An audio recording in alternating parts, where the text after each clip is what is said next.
नमस्कार। संगीत समाधान में मैं मधु शुक्ला आप सभी का हार्दिक स्वागत करती हूँ। दोस्तों, पिछले कुछ हफ्तों से हम लगातार चर्चा कर रहे हैं वाद्यों के ऊपर, जिसे वाद्य के इतिहास के बारे में, वैदिक कालीन वाद्यों के बारे में जानना है वो हमारे पिछले वीडियोस को देख सकता है। हम डिस्क्रिप्शन में उसके लिंक दे रहे हैं। आज हम वैदिक काल के बहुत ही प्रचलित, बहुत ही डरावनी आवाज़ के, बहुत ही भयानक आवाज़ के जो स्वामी थे, ऐसे वाद्य के बारे में हम बताने जा रहे हैं। इस वाद्य का नाम गरगर था और गरगर को तंत्री वाद्य के अंतर्गत रखा गया है। ऋग्वेद में सर्वप्रथम इसकी चर्चा आती है और इस वाद्य को बहुत इसके नाम प्रचलित रहे हैं। कुछ लोगों ने इसे मछली कहा है, कुछ ने इसे गागर कहा है, कुछ ने गगरा कहा है, गरगरा कहा गया है, किंतु जो अधिकांशतः इसका नाम प्रचलित है वो है गरगर। और गरगर वाद्य कैसा है, किस प्रकार का है, इसे हम जानते हैं। तो जहाँ तंत्री वाद्य इसे जब माना गया तो टाट सेतु ने कहा कि इसे तंत्री वाद्य का मतलब है इसे तिरछा लिटाकर बजाते हैं और इसकी आवाज़ बहुत ही गंभीर होती है। कुछ मतांतर भी हैं, तो आइए हम उसे भी जानते हैं। सामवेद में, यजुर्वेद में और मानक हिंदी कोश में अनेक इसके नाम आते हैं और इसके स्वरूप के बारे में भी बहुत चर्चा होती है।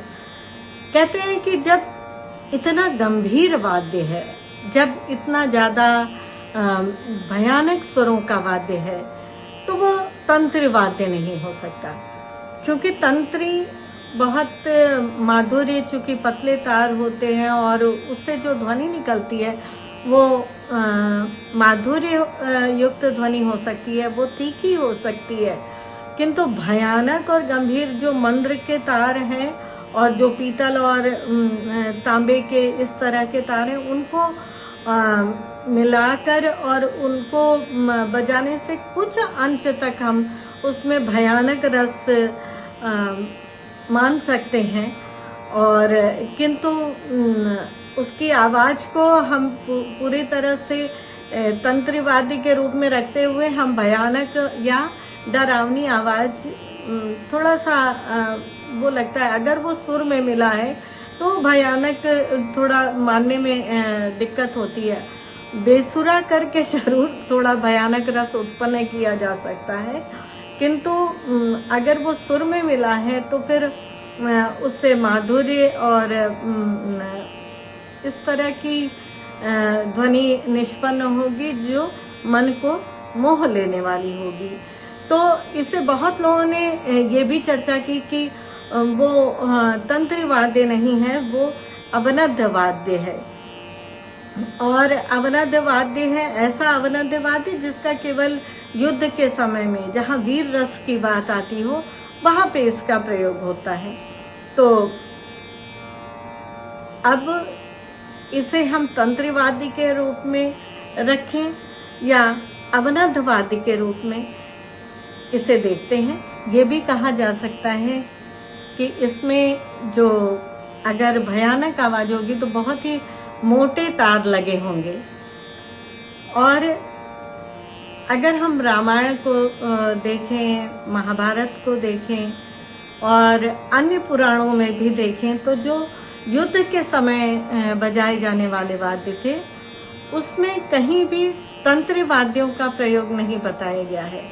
जो तंत्री वाद्यों का प्रयोग होता था वो कर्मकांड के समय होता था, मंत्रों से देवताओं की आराधना के समय, यज्ञ के समय जो मंत्र पाठ होते थे उनके साथ बजाने की परंपरा पाई जाती थी। किंतु जो अवनद्ध वाद्य है वो युद्ध में, जैसे भेरी है, दुंदुभी है, इस तरह के भूदुंदुभी है, इस तरह के वाद्य युद्ध के समय पे बजाए जाते थे।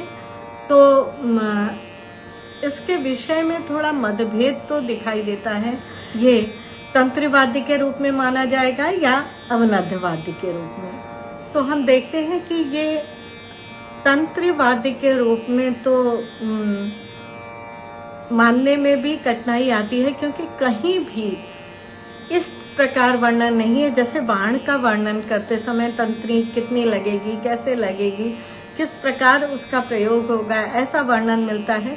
किंतु गरगर वाद्य में कहीं भी ये नहीं कहा जाता है कि यहाँ पर इतनी तंत्रियाँ लगेंगी। हम केवल कल्पना के आधार पर उसके आकार प्रकार से एक स्वरूप का चिंतन करते हैं और उस आधार पर उसे हम गरगर वाद्य को तंत्र वाद्य के अंतर्गत रखते हैं।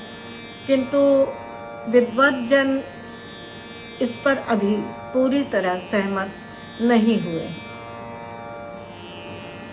अब एक जो बात आती है कि गरगर वीणा को करकरी वीणा की तरह कहा गया है, तो करकरी वीणा का स्वरूप हम अगर देखें तो करकरी कहते हैं ककड़ी को, और ग्रंथों में वर्णित है कि वो जहाँ पर जल, अगर हम ककड़ी को देखेंगे तो वो जमीन पर लंबे लंबे फल लगते हैं, ऐसा ही उसका स्वरूप है करकरी का। तो जब हम गरगर वीणा को देखते हैं और करकरी का, तो स्वरूप में बहुत अंतर दिखाई देता है।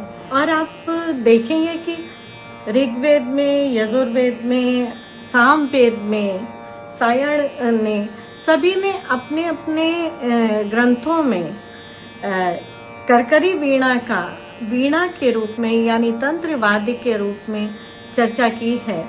और जो गरगर था उसकी बहुत चर्चा आई नहीं है। कुछ लोगों ने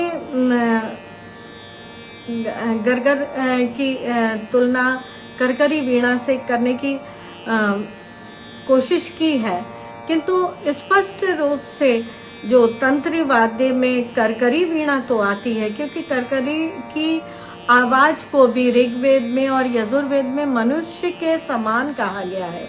तो वीणा जो तंत्र वाद्य होता है वो तो मनुष्य के कंठ के अनुरूप स्वर निकाल लेता है, जैसा कि आप सारंगी को देखते हैं, जैसा वायलिन है। मगर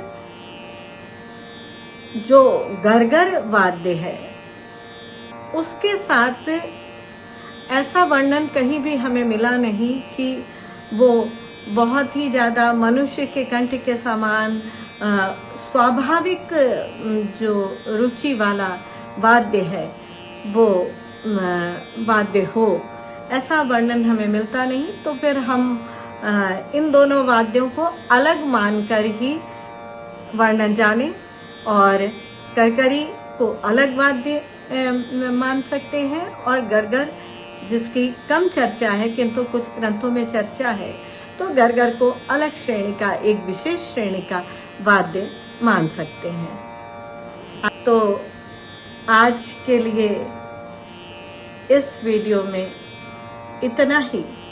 अगले वीडियो में हम किसी अन्य वाद्य की चर्चा करेंगे। नमस्कार।